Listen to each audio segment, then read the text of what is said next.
M phase. M phase कहा था ना, ये तो क्या कहा था, जैसे माइटोसिस हम पढ़ रहे हैं, क्या पढ़ रहे हैं? अगर हम माइटोसिस पढ़ रहे हैं तो ये 2 फेज में बटा हुआ था। एक क्या था? इंटरफेज, इंटर फेज, फिर एम और फेज, दूसरा था एम फेज। फेज था। ये तो पढ़ा था हमने।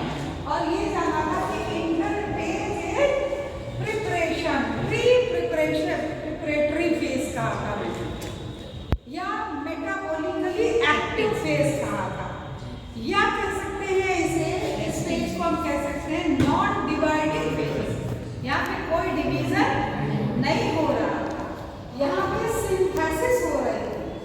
यानी ये फेज 3 भागों में बटा हुआ था, G1 S और G2 फेज। और G2 फेज के बाद आता था कौन सा phase? M phase. Mitotic phase. मैंने बताया था कि ह्यूमन बीइंग में, मनुष्य के अंदर अगर जब सेल डिवीजन होता है, एक सेल अगर डिवाइड होती है माइटोसिस के दौरान, तो 2 बनाएंगे, और 2 बनने के लिए जो टाइमिंग चाहिए कितना? 24 24 है ना। यानी सेल साइकिल का ड्यूरेशन कितना ह्यूमन बीइंग के लिए? 24 आवर्स। 24 आवर। जबकि ईस्ट की सेल के लिए हमने बताया था 90 मिनट। तो यहाँ पर हम अगर देखें तो सबसे बड़ा फेज हमको कौन सा दिखाई? G1 phase. ये G1 फेज सबसे बड़ा होता है। इसके बाद कौन सा होता है? S phase. S फेज होता है। इसके बाद कौन सा फेज होता है? G2। G2 फेज होता है। और सबसे कम समय के लिए जब डिवाइड हो रही है सेल, जो उनको बढ़ती हुई दिखाई दे रही है, तो उस फेज को हम कहते हैं एम फेज। M phase. खुद देख लो, इस सर्किल में साफ पता लग रहा है कि हम यहाँ पर पूरी सेल साइकिल को अगर दिखा रहे हैं, तो ये इंटरफेज यहाँ से देखो, देखिए अगर हम यहाँ से ले, देखो ये पूरी फेज क्या है? इंटरफेज। ये देखो, इतनी पूरी फेज क्या कहलाएगी? इंटरफेज। इंटर फेज कहलाएगी। और केवल देखो बहुत कम देर के लिए जो फेज पाई जा रही है, वो फेज कौन सी फेज कहलाएगी? M phase. ये है एम फेज। ये क्या है? M phase. M phase. तो हमने अच्छी तरह समझ लिया कि किसी भी सेल में अगर सेल डिवीजन होता है, एक सेल साइकिल पूरी होती है, तो इंटरफेज में ज्यादा देर तक कोशिका रहती है।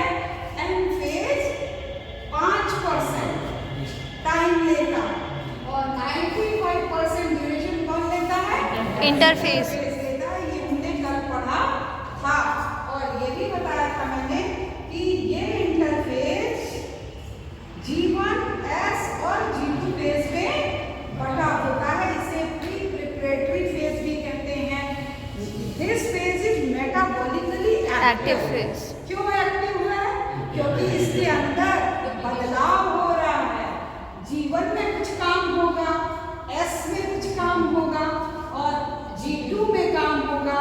यानी इन 3 फेजेस में सेल अपने आप को पूरी तरह तैयार कर लेती है कि हम जब डिवीजन करेंगे तो सारी चीजें न्यूक्लियस और साइटोप्लाज्म के साथ साथ सेल ऑर्गेनेल्स, सेलुलर ऑर्गेनेल्स हैं, सबका बंटवारा हम बराबर कर सकें।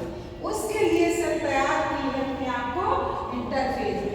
और माइटोटिक फेज में क्या हो जाता है? डिवीजन। डिवीजन हो जाता है। कल हमने इंटरफेज को अच्छे से पढ़ा था। आज हम जानेंगे G1 में क्या होता है, फिर S फेज में क्या होता है, फिर G2 फेज में क्या। ये बता रही हूँ कि जो G1 फेज है, ये कैसी फेज है? Longest phase. तो ये फेज कब आ रही है? माइटोटिक फेज के बाद, एम फेज के जस्ट बाद। तो हम इसे पोस्ट माइटोटिक फेज।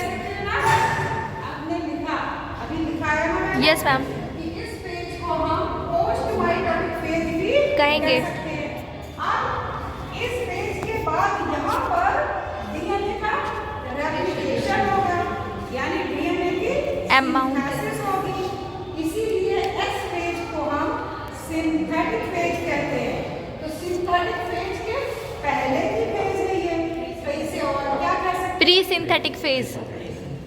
जान गए ना, ये गैप 1 फेज है, G1 फेज है, पोस्ट माइटोटिक फेज है, प्री सिंथेटिक फेज। समझ गए? तो इस समय सिंथेसिस होगी, कोई भी सेल डिवाइड होगी अगर, तो उसको एनर्जी चाहिए, और एनर्जी चाहिए तो हम जानते हैं कि हमारे आपके सभी के पूरी इंडिविजुअल पूरी दुनिया में जितने भी एनिमल हैं, प्लांट हैं, सभी के जीवन में क्या है? Currency, energy ATP. समाज में मार्केट किससे चलता है? करेंसी से। तो यहाँ पर मार्केट कैसे चल रही है? एटीपी से। यहाँ पर सेल की साइकिल कैसे चल रही है? ATP से। यहाँ पर सेल की साइकिल के लिए जो एनर्जी चाहिए that is provided by ATP. किससे प्रोवाइड होगी? एटीपी। और ये क्या है? Adenosine triphosphate. फॉस्फेट है। तो एडेनोसिन ट्राइफॉस्फेट को बनाने के लिए इसमें क्या है? एडेनिन लगा हुआ है, शुगर है, फॉस्फेट। दूसरा फॉस्फेट है। यानी कि जब एटीपी बनेगी, ऐसे ही न्यूक्लियोटाइड, जब ये तीनों चीजें एक साथ हैं तो इसे हम क्या कहते हैं? न्यूक्लियोटाइड। कहते हैं। यानी अगर एनर्जी के लिए एटीपी बन रही है यहाँ पर, तो इस फेज में न्यूक्लियोटाइड और न्यूक्लियोसाइड फॉर्मेशन हो रहा है। न्यूक्लियोसाइड फिर बनेगा न्यूक्लियोटाइड। तो जीवन फेज में न्यूक्लियोसाइड का फॉर्मेशन होता है, न्यूक्लियोटाइड का फॉर्मेशन होता है, which is resulted in the formation of ATP. which also form the raw material। raw material बना रहा किसके लिए? डीएनए की सिंथेसिस के लिए। ग्वानिन जुड़ गया, ग्वानिन ट्राइफॉस्फेट है ना, तो न्यूक्लियोटाइड बन रहे हैं ना, और डीएनए जब बनता है तो क्या होता है? न्यूक्लियोटाइड आपस में आके जुड़ते जाते हैं। चले जाते हैं और एक लॉन्ग चेन बन जाती है, और यही लॉन्ग चेन क्या करेगी? डीएनए फॉर्म करेगी। जेनेटिक मटेरियल का फॉर्मेशन या डीएनए का फॉर्मेशन करेगी। तो बोलो ये बात समझ में आई? Yes ma'am. यहाँ क्योंकि यहाँ पर सिंथेसिस होती है, डीएनए को बनना है, डीएनए का रेप्लिका तैयार होना है, तो उसमें बहुत से एंजाइम भी लगेंगे। आपने पढ़ा होगा डीएनए के रेप्लिकेशन में हेलिकेज लगेगा, लाइगेज लगेगा, पॉलीमरेज लगेगा, टोपोआइसोमेरेज। ये सारे एंजाइम जो हैं उनकी भी सिंथेसिस कहाँ हो रही है? G1 फेज में। और उनकी सिंथेसिस अगर हो रही है यानी एंजाइम की, तो enzymes are made up of protein. Proteins. तो यानी इस स्टेज में प्रोटीन का भी फॉर्मेशन हो रहा है, और प्रोटीन का फॉर्मेशन अगर हो रहा है तो प्रोटीन किससे बन रहा है? एमिनो एसिड से। एसिड से बन रहा है। यानी जीवन फेज बहुत ही इंपॉर्टेंट है, सारी रॉ मटेरियल तैयार कर रहा है। That's why we can say the जीवन phase is the largest phase of the cell cycle. समझ में आ गया ना? क्योंकि इसमें एनर्जी चाहिए, एटीपी बनेगा, न्यूक्लियोसाइड बनेगा, न्यूक्लियोटाइड बनेगा, इसी में एमिनो एसिड की सिंथेसिस होगी, प्रोटीन का फॉर्मेशन होगा, एंजाइम्स बनेंगे। अब यहाँ पे दो प्रोटीन नहीं बनते हैं। कौन से protein? Histone and tubulin. Tubulin नहीं बनेगा। अब आते हैं एस फेज पर। तो जीवन के बाद एस फेज आया, तो बोलो इसे हम सिंथेटिक फेज कह सकते हैं? Yes ma'am. क्योंकि यहीं पर बनेगा DNA. That's why S phase is called synthetic phase, या इसे पोस्ट जीवन फेज कह सकते हैं। जीवन के जस्ट बाद तो पोस्ट G1 फेज। कह सकते हैं, या प्री G2 फेज। कह सकते हैं, या सिंथेटिक फेज कह सकते हैं। और यहाँ पर जो मेन काम होता है, क्या काम? डीएनए का रेप्लिकेशन। रेप्लिका बनती है, डीएनए की रेप्लिका बनती है। हर एक क्रोमोसोम का जो डीएनए है उसका अमाउंट डबल हो जाता है। जैसे क्रोमोसोम तो एक ही रहेगा, ये देखो ये एक क्रोमोसोम है, मान लिया ये देखो ये एक क्रोमोसोम, तो ये क्रोमोसोम का ये सेंट्रोमियर है। ये क्या है? जैसे सेंट्रोमियर, जानते हो या नहीं बताओ? मेयर मेयर इसे कहते हैं सेंट्रोमियर। अब सेंट्रोमियर के ऊपर भी आर्म दिख रहा है और नीचे भी आर्म दिख रहा है। डीएनए का पार्ट ऊपर भी है नीचे भी है, तो ये अपनी रेप्लिका बनाएगा, अपना आइडेंटिकल कॉपी बनाएगा। ये देखो ये स्ट्रक्चर, ये देखो ये है ना, क्या दिख रहा है? दो दिख रहे हैं, दिख रहा है। अपना रेप्लिका बिल्कुल वैसा ही इसने तैयार कर दिया है ना तैयार। तो अब इस स्टेज में हमको क्रोमोसोम ऐसा बनता दिख रहा है। तो यहाँ पे क्रोमोसोम की संख्या कितनी बताओ जल्दी? सेम रहेगी। ये क्रोमोसोम एक ही है, ये पूरा क्रोमोसोम क्या है? एक 1 है, ये 1 है, लेकिन डीएनए का अमाउंट डबल हो जाएगा। डबल हो गया। तो कभी भी आपसे एग्जाम में अगर पूछा जाए कि एस फेज में अगर मान लीजिए कि यहाँ पे 46 ह्यूमन बीइंग का ही हम पढ़ा रहे हैं, मान लीजिए, तो यहाँ पे क्रोमोसोम की संख्या अगर 46 है तो 46 ही रहेगी, तो 46 ही रहेगी, लेकिन डीएनए का अमाउंट जस्ट डबल हो जाएगा। बोलो समझ में आ गया आपके? अब इसके बाद आती है G2 फेज। G2 फेज में क्या सिंथेसिस होगी? यहाँ ट्यूबुलिन की सिंथेसिस होगी, है ना? Semi autonomous organ, autonomous body अभी मैंने बताया था आपको कि सेमी ऑटोनॉमस बॉडी की सिंथेसिस G2 फेज में होती है। तो G2 फेज में हमको क्या बनता हुआ दिखेगा? माइटोकॉन्ड्रिया, प्लास्टिड, अगर प्लांट की सेल है तो प्लास्टिड दिखाइएगा। ओके, उसके बाद now cell is ready to divide into 2 cell. अब सब कुछ इसने तैयार कर लिया है कि हाँ भाई अब लास्ट स्टेज है, बंटवारा होना ही चाहिए। और क्यों बंटवारा करेगा?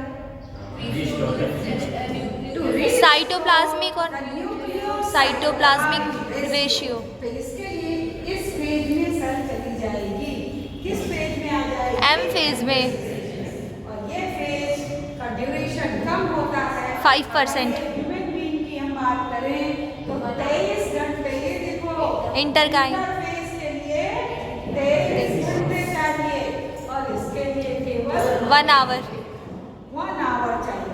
बोले बस की समझ में आई ना? जी मैम। तो हमने इंटरफेज को अच्छे से समझ लिया।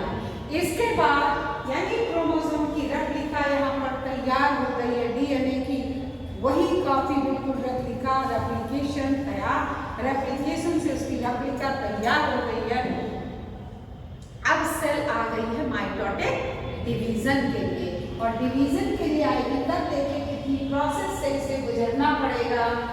अब क्या बता रहे हैं? M phase. कौन सा फेज बच्चों? M phase. एम फेज होता है।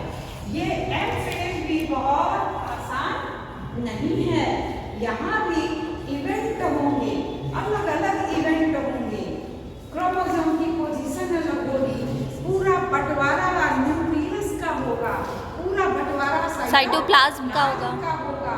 तो हम एम फेज को 2 भागों में बांट सकते हैं। एक को कहते हैं Cairo kinesis,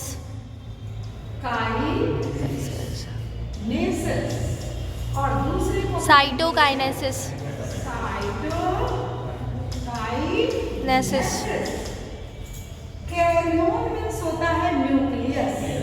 what do mean by karyon? Karyon means nucleus. और काइनेसिस लगा मीन्स डिवीजन, डिवाइड, है ना? तो कैरियोकाइनेसिस मीन्स हुआ डिवीजन ऑफ न्यूक्लियस। बोलो बात समझ में आई ना? और जब न्यूक्लियस डिवाइड हो गया, न्यूक्लियस जब डिवाइड होगा तो क्या होगा कि सेल एक है और सेल में न्यूक्लियस 2 हो गए भाई। अब जब बराबर 2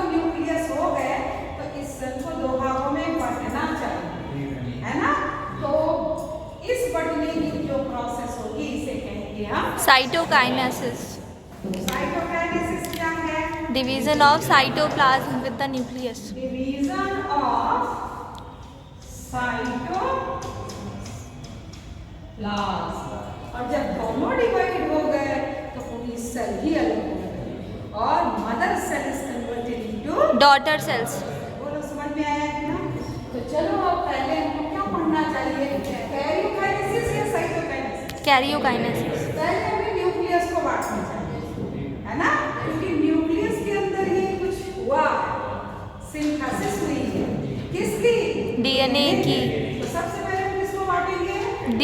कैरियोकाइनेसिस में न्यूक्लियस को। न्यूक्लियस को बांटेंगे। अब हम क्या पढ़ने जा रहे हैं?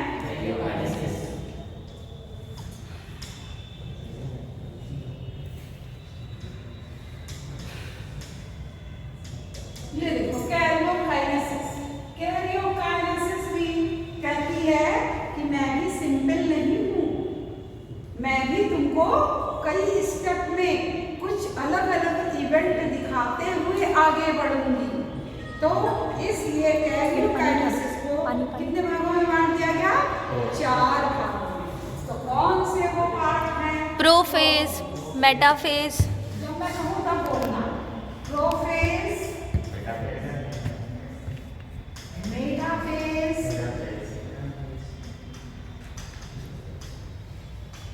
Anaphase and telophase. देखा आपने? ये देखिए 4 स्टेप आ गए। Prophase, metaphase, anaphase and telophase. अब टेलोफेज के बाद, टेलोफेज वह स्टेज है जब सेल के पास 2 न्यूक्लियस होगा। तो अब वो पूरा जैसे एक पिता के 2 बेटे वो अपना खेत 2 भागों में बांट देता है बराबर, वैसे ही ये सेल कहेगी कि 2 न्यूक्लियस आ गया है, एक ही सेल में 2 भागों में बांट दिया जाएगा। 4 स्टेज हो गए। तो चलो अब प्रोफेज को देखते हैं। सबसे पहले प्रोफेज में हमको क्या दिखाई देगा? मान लिया मैंने, देखो ये एक सेल है,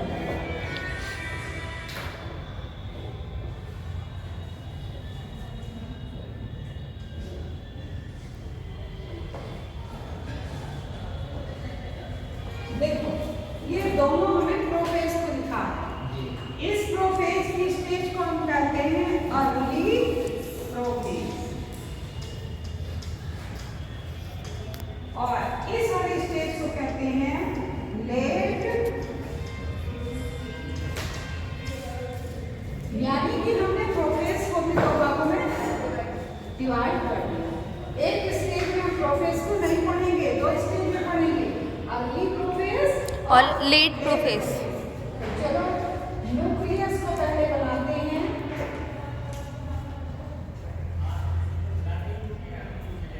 ये देखो न्यूक्लियस मान लिया ये है और इसका न्यूक्लियस ये, ठीक है? ये अर्ली प्रोफेज और लेट प्रोफेज। अब देखो दोनों में अंतर क्या करेंगे? अंतर करेंगे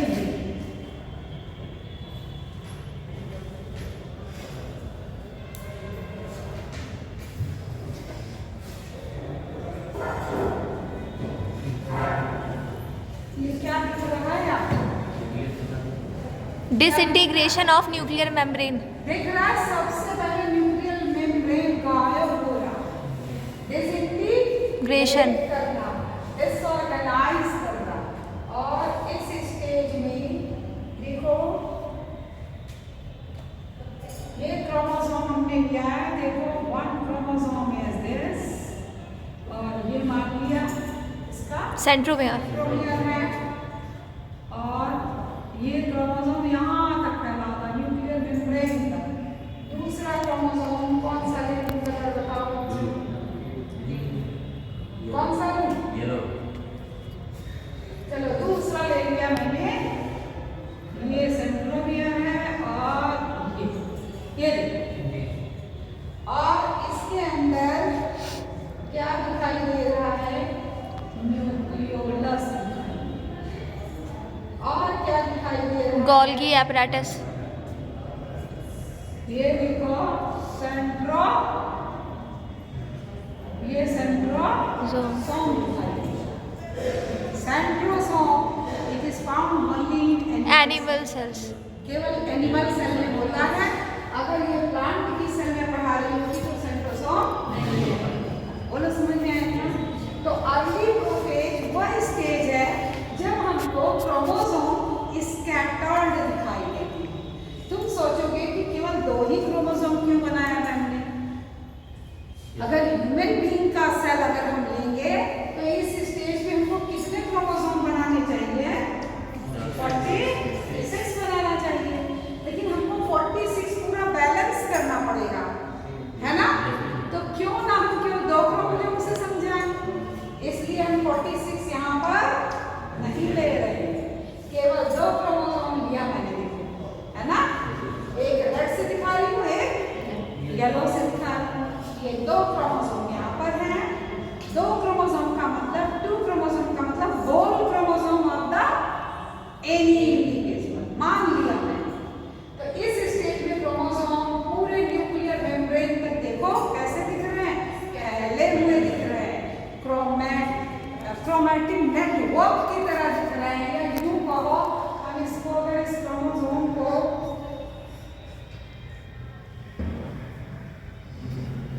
ऐसे कहते कि ये सेल है और ये देखो ऐसे ऐसे ऐसे ऐसे फैला हुआ है, तो उस स्टेज में हाँ ये है ना, थ्रेड, लंबे लंबे थ्रेड, जबकि इनका रेप्लिकेशन जल्दी बोलो हो चुका है, लेकिन हमें ऐसे बटा हुआ दिखाई नहीं दे रहा है।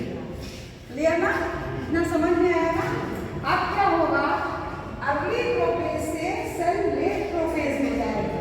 तो सबसे पहले हमको ये न्यूक्लियर मेम्ब्रेन डिसऑर्गेनाइज होता हुआ दिख रहा है, देखो डिसऑर्गेनाइज है ना, डिसऑर्गेनाइज हो गया। दूसरा क्या हुआ? न्यूक्लियोलस जो दिखाई दे रहा है वो न्यूक्लियोलस यहाँ डिसअपियर हो जाएगा। तीसरी क्या चीज दिख रही है कि जो हमारा ये फैला हुआ क्रोमोसोम था क्रोमैटिन नेटवर्क में दिखाई दे रहा था, ये कंडेंसेशन शुरू कर दिया, कंडेंस होने लगा। अब जब कंडेंस होने लगा तो हमको कैसा यहाँ दिखाई देगा? देखो यहाँ देखो कैसा दिखाई देगा, बोलो बात समझ में आई? अब हमको रेप्लिका उसकी दिखने लगी। तो एक ही क्रोमोसोम के ये जो 2 आर्म बने, इन आर्म्स को हम क्या कहते हैं? बोलो क्या कहते हैं? इन्हें कहते हैं क्रोमैटिड्स। मैटिड्स। टिड्स, है ना? ये क्रोमैटिड एक ही क्रोमोसोम के हैं, that's why this chromatid is called sister chromatid. बोलो इतनी बात समझ में आई? एक ही क्रोमोसोम की ये जो दोनों पार्ट बने, इसे 2 क्रोमोसोम मत मान लेना, क्योंकि क्रोमोसोम एक ही सेंट्रोमियर से बंधा हुआ है ना? तो यहाँ हमको 2 क्रोमैटिड दिखाई दिए और क्रोमोसोम को काउंट करेंगे एक ही। और दूसरा कौन सा था? पीले रंग का था। तो देखो दूसरा क्रोमोसोम कैसा था? ये इसका सेंट्रोमियर है और देखो ये इसका ही है। बोलो समझ में आया? और धीरे धीरे क्या होगा? धीरे धीरे देखो क्या होगा बच्चों, धीरे धीरे ये गायब हो जाएगा। ये क्या हो गया? ये गायब हो गया, है ना? यानी कि जो ये क्रोमोसोम थे ये डायरेक्ट साइटोप्लाज्म के उसमें आ गए और एक परिवर्तन होगा।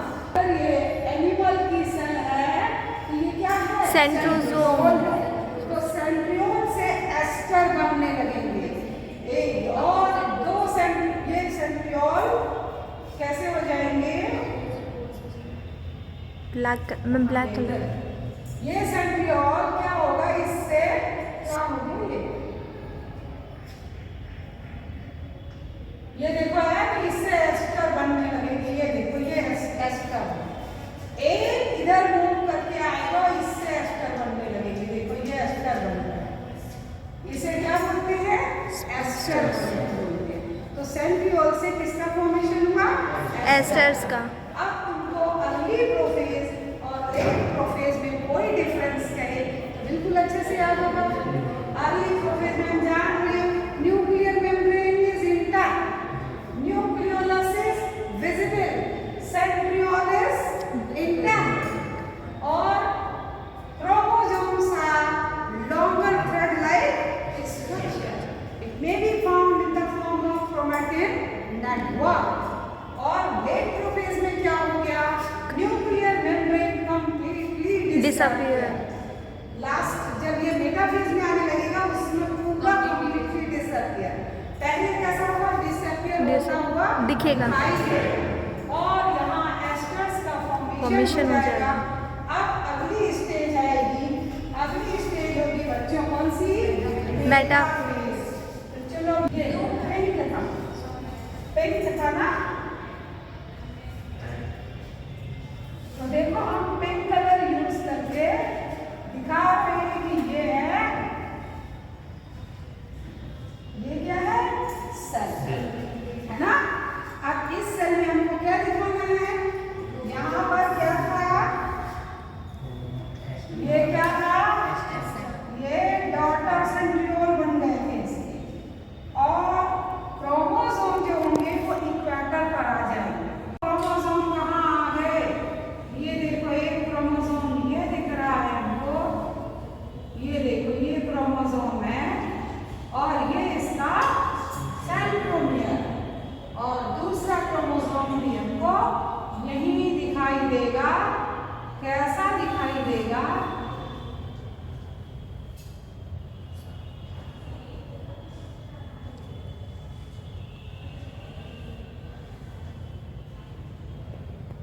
देखो ऐसा दिखाई देगा। इस स्टेज पर हमको क्या दिख रहा है और कि यहाँ से स्पिंडल फाइबर्स अटैच करेंगे। देखो स्पिंडल फाइबर्स ये स्पिंडल फाइबर्स ये देखो स्पिंडल फाइबर ऐसे बन जाएंगे।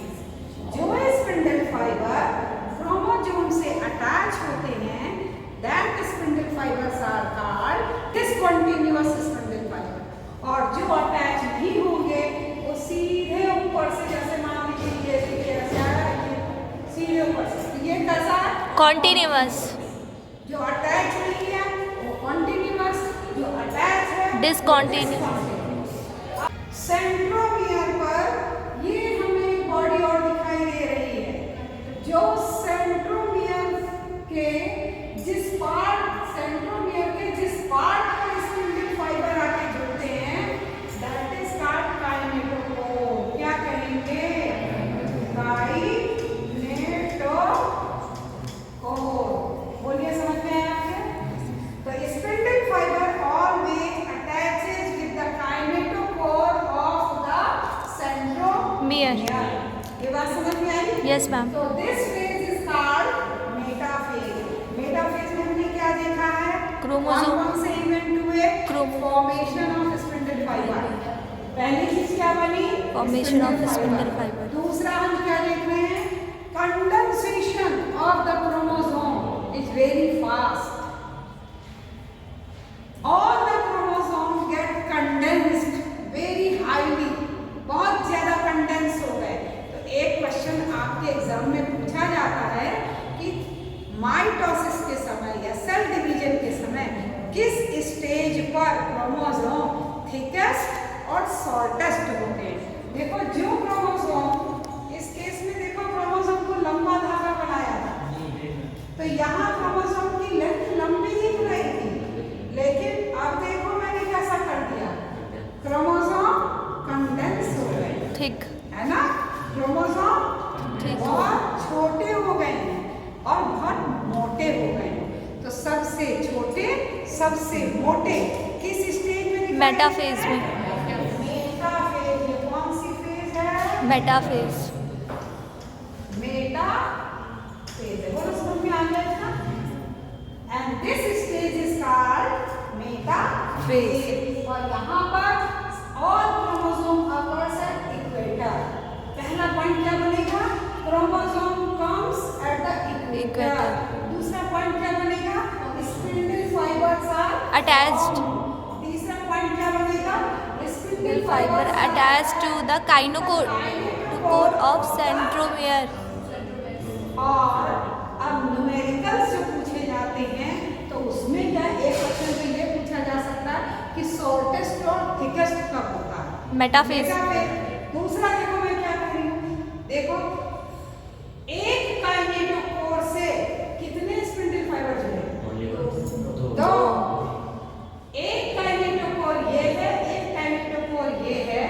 काइनेटोकोर से इधर से ये स्पिंडल फाइबर, यानी एक क्रोमोसोम से दो स्पिंडल फाइबर जुड़े। एक काइनेटोकोर पर दोनों साइड से अलग अलग स्पिंडल फाइबर जुड़े हुए। बोलो ये बात समझ में आई? इसके बाद आएगी अगली स्टेज। अगली स्टेज को हम कहते हैं कौन सी स्टेज? बोलो जरा। एनाफेज। तो देखो एनाफेज आएगी तो ऐसी ये देखो, ये एनाफेज। एनाफेज में हम क्या देखेंगे कि ये जो दोनों ओर क्या बने थे? Spindle fibres. देखो ये स्पिंडल फाइबर्स थे। इन स्पिंडल फाइबर्स में कंट्रैक्शन शुरू हुआ, खिंचाव शुरू हुआ। ये जो स्पिंडल फाइबर है ये इधर की ओर खींचेगा और ये ऊपर की ओर खींचेगा। जब खींचना शुरू होगा देखो तो जो क्रोमोसोम का यही तो था बच्चों, यही तो हमने बनाया था ऐसे, सॉरी दूसरे कलर से था, यही था ना। तो ये क्रोमोसोम मान लो मैं ही हूँ और मेरा दोनों हाथ पकड़ के खींचने लगोगे तो एक उधर चला जाएगा, एक उधर चला जाएगा, है ना। तो एक एट्रैक्शन इधर कंट्रैक्शन हुआ, ये इधर था। तो ये क्रोमोसोम का जो सेंट्रोमियर या क्रोमोसोम क्या हुआ? बट गया, दो भागों में बट गया। और कहाँ से टूटा? सेंट्रोमियर से, मियर से। तो स्थिति क्या हो गई है बच्चों? देखो स्थिति क्या हो गई है इसकी? ऐसा हो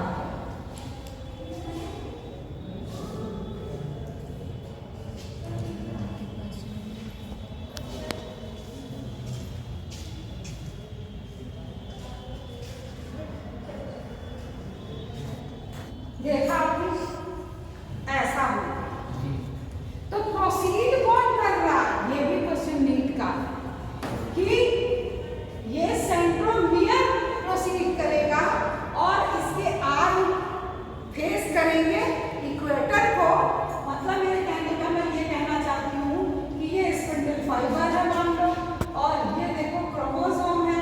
तो क्रोमोसोम इस तरीके से ऊपर जाएगा या इस तरीके से ऊपर जाएगा? बताओ मैम इधर साइड वाले। क्रोमोसोम इस तरीके से ऊपर जाएगा या नीचे की ओर आएगा? यानी कि ये ऊपर जाने के काम में प्रोसीड कौन? सेंट्रोमियर। सेंट्रोमियर। और हैंड कौन कर रहा? लेफ्ट बिहाइंड आर्म्स, इधर की ओर इक्वेटर की तरफ। ऐसे जा रहा है लटके हुए। कोई हमको पकड़ के नहीं जाएगा तो हम लटक के ही जाएंगे ऐसे, वैसे ये लटक से जा रहा है ना।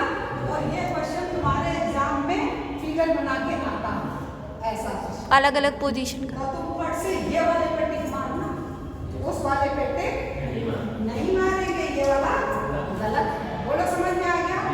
तो अब इस स्टेज में जब ये दोनों एक दूसरे से अलग होने लगे तो इसे बोलते हैं अर्ली फेज। अब अर्ली एनाफेज के बाद आएगा कौन सा पॉइंट आएगा? अर्ली एनाफेज के बाद आएगा लेट एनाफेज। देखो ये लेट एनाफेज। लेट एनाफेज में हमें क्या दिखाई देगा कि ये जो बॉडी थी ये यूं छोटी छोटी सी दिख गई है, यहाँ भी ये छोटा छोटा सा है, और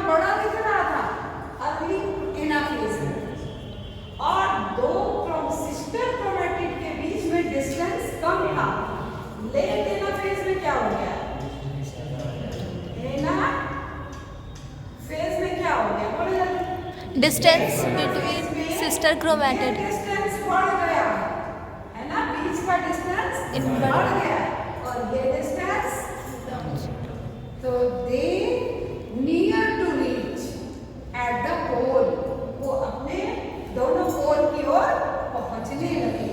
ये हुआ कौन सा फेज? Late anaphase. इसके बाद कौन सा फेज आएगा?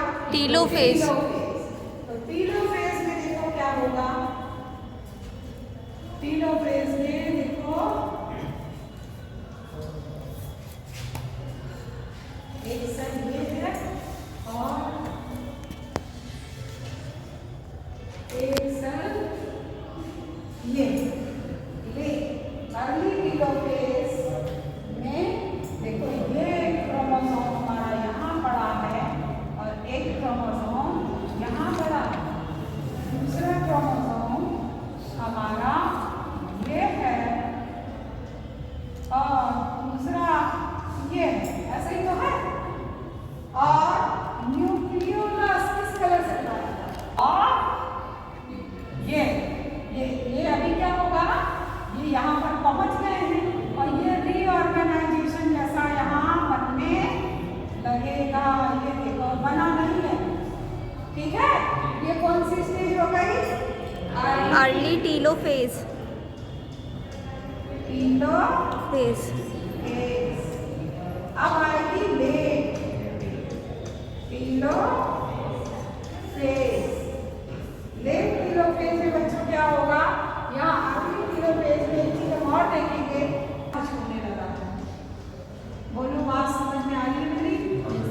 ये देखो न्यूक्लियर मेम्ब्रेन भी बनने लगा, ये देखो न्यूक्लियर मेम्ब्रेन भी यहाँ पर बनना शुरू हो गया। लेट टीलोफेज आएगा तो देखो न्यूक्लियर मेम्ब्रेन बनकर तैयार हो जाएगा। यहाँ भी न्यूक्लियर मेम्ब्रेन बनकर तैयार हो गया। एक सेल में दो न्यूक्लियस का फॉर्मेशन हो गया। देखो फॉर्मेशन हुआ ना दो न्यूक्लियस का। अब क्या होगा, ये देखो एक क्रोमोसोम यहाँ दिख रहा है, दूसरा देखो यहाँ दिख रहा है, ये देखो यहाँ दिख रहा है और ये देखो यहाँ दिख रहा है और साथ में क्या दिख रहा है, न्यूक्लियोलस का फॉर्मेशन हो गया है। साथ में और क्या दिख रहा है कि यहाँ एक सेंट्रियोल होगा और एक सेंट्रियोल यहाँ होगा। अब बताओ एक सेल में दो आइडेंटिकल न्यूक्लियस का फॉर्मेशन हो गया या नहीं? हो गया ना। तो अब सेल कहेगी कि भैया बंटवारा। तो बंटवारा जब होता है साइटोकाइनेसिस आती है, यहाँ तक की प्रोसेस को हम कैरियोकाइनेसिस कहते हैं। इसके बाद की जो स्टेज आएगी that stage will be called cytokinesis. जब साइटोकाइनेसिस आएगी तो क्या होगा, साइटोप्लाज्म का डिवीजन होगा। साइटोप्लाज्म का डिवीजन होगा और साइटोप्लाज्म एक एक न्यूक्लियस को लेकर डिवाइड हो जाएंगी। तो एनिमल में अलग होगा, प्लांट में अलग। कैसे होगा देखो, एक बन गया क्या बच्चों, देखो एक ये है, देखो एक सेल ये है और दूसरी सेल ये है, ये एनिमल की एनिमल सेल है और ये मान लिया किसकी,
फरो शेप्ड मॉडल। बोलो क्या समझ में आया? बीच में कंट्रिक्शन हुआ, बीच में फ्लो का फॉर्मेशन हुआ, प्रेशर इधर से पड़ रहा था, देखो प्रेशर आउटर से इधर जा रहा है, ये देखो प्रेशर ऐसे जा रहा है, तो क्या हुआ? एक सेल, एक न्यूक्लियस इसके पास है, एक न्यूक्लियस इसके पास है ना? तो अब ये कितने भागों में कट गया? ये प्रेशर पड़ रहा है, कंट्रिक्शन हो रहा है, बीच जैसे एक बैलून है, उसको बीच से कम प्रेस करो तो दो भागों में बढ़ जाता है। तो एनिमल सेल सदैव ऐसे ही बढ़ती है और इसमें सेंट्रीपिटल फोर्स लगता है। कौन सा फोर्स लगा? सेंट्रीपिटल। सेंटर की ओर जब फोर्स लगेगा, that force is called centripetal force. तो ऐसे सेल क्या हो जाएगी? जल्दी बताओ। डिवाइड टू, क्या हो जाएगी? Divided into 2 daughter cells. दो भागों में बट गई ना? और दोनों के ये न्यूक्लियस हो गया। ये स्टेज क्या कहलाती है? काइनेसिस। अब हम प्लांट की सेल में देख ले क्या हो रहा है। जब प्लांट की सेल होगी तो प्लांट की सेल में ये प्रोसेस यहाँ नहीं होता। यहाँ कैसा होगा? देखो यहाँ इसको और ऐसे बनाती हूँ, यहाँ कुछ ऐसा होगा, ये सेल है, ठीक है, और बीच में क्या था? दो न्यूक्लियस है ना? अब देखो यहाँ क्या होगा?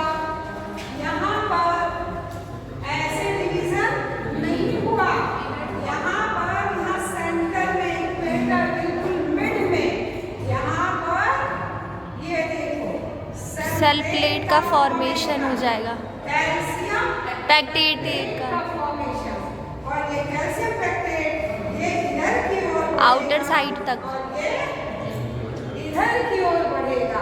तो बढ़ते बढ़ते किसमें जाएगी बच्चों की? ये इधर आ जाएगा और ये इधर आ जाएगा। तो सेल कितने भागों में बढ़ गई? 2 पार्ट्स में। सेल 2 भागों में बढ़ गई। यहाँ बढ़ने के लिए ये प्रोसेस थी, यहाँ बढ़ने के लिए क्या बना? Cell plate. सेल प्लेट का फॉर्मेशन हुआ। यहाँ हम देख रहे हैं सेंट्रीपिटल, अंदर की ओर प्रेशर, या सेंट्रीफ्यूगल। यहाँ ग्रोथ सेंट्रीफ्यूगल हो रहा है। सेंट्रीफ्यूगल माने सेंटर इनर टू से आउटर। दूर जा रहा है, इस तरह दो भागों में।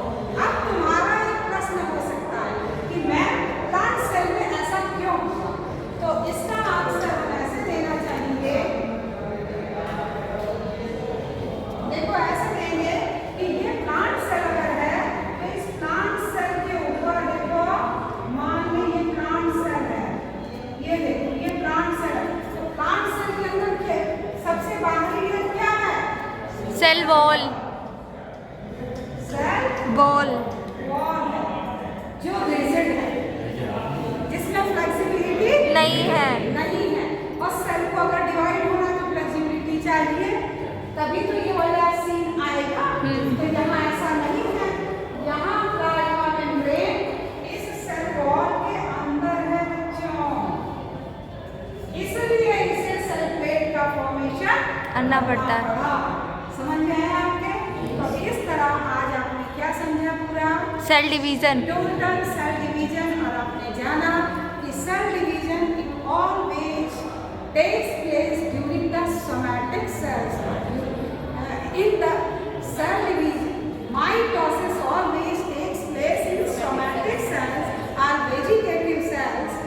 और दूसरी चीज हमने क्या जानी कि माइटोसिस जो होती है हमारी इस सेल्स, इसकी सेल साइकिल के लिए अलग अलग स्पीसीज में अलग अलग ड्यूरेशन होता है, सिंथेटिक फेज होता है और माइटोटिक फेज। सिंथेटिक फेज को हम इंटरफेज कहते हैं, 3 भागों में बांट देते हैं, G1, S और G2, जहाँ हम सिंथेसिस देख रहे थे, रेप्लिका बनते हुए देख रहे थे। और माइटोटिक फेज वह फेज है जब क्रोमोसोम डिवीजन शो करता है और कैरियोकाइनेसिस होती है। कैरियोकाइनेसिस के बाद जो अगली प्रोसेस होती है, ये यहाँ जो हमने दिखाया है, ये plant plant cell. Plant cell में देखा है और ये आपने एनिमल सेल में देखा। तो karyokinesis that is followed by cytokinesis. Ultimately क्या होगा? Mother cell develops to daughter cells. and the number of chromosome is always same. Number chromosome का सेम होगा। काउंट करो यहाँ कितने क्रोमोसोम? 2 यहाँ कितने क्रोमोसोम? 2 यहाँ कितने क्रोमोसोम? 2 क्रोमोसोम्स। 2 है ना? तो एक ये मदर सेल थी जिसमें 2 न्यूक्लियस बने, 2 डॉटर सेल बनी। दोनों डॉटर सेल में कितने क्रोमोसोम है? 2। तो चलो हम देखते हैं कहाँ से कहानी शुरू कर रहे थे। ये देखो कितने क्रोमोसोम लिए? 2।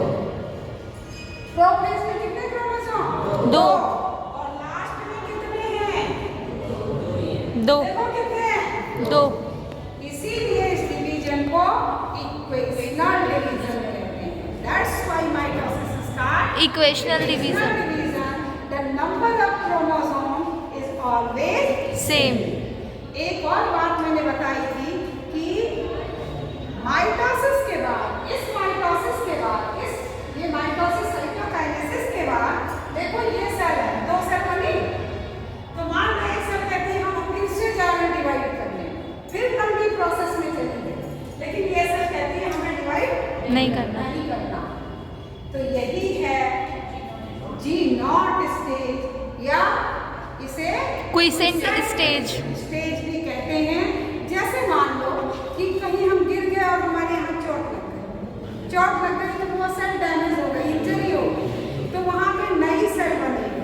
तो अब नई सेल बने और पहले हम बनते ही जाएंगे, तो क्या होगा? कैंसरस हो जाएगा। तो सेल को पता है कि हमको कितनी बार डिवाइड होना है।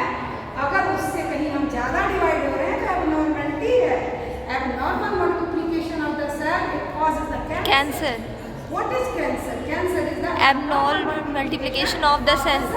तो every cell knows कि how many times उसको divide करना है और कब उसे क्विसेंट स्टेज में जाना है। चला जाना। तो हमारा घाव जब भर गया, नीचे की परत बन गई, तो किस स्टेज में चली गई? क्विसेंट। बोलो बिल्कुल अच्छे से समझ में यस आया? मैम।